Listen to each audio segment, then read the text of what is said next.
Hi guys, in this video I'm going to be showing you how to view your relationships on Mastodon. So let's get started.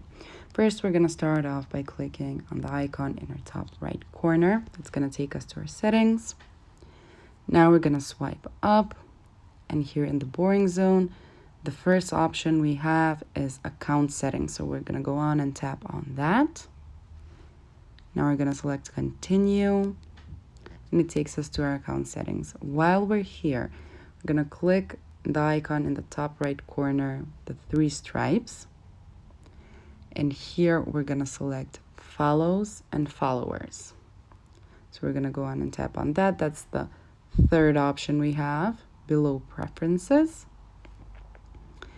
And as you can see here, you can see your relationships, your following, your followers, your mutual, your account status, your order by, and your account activity.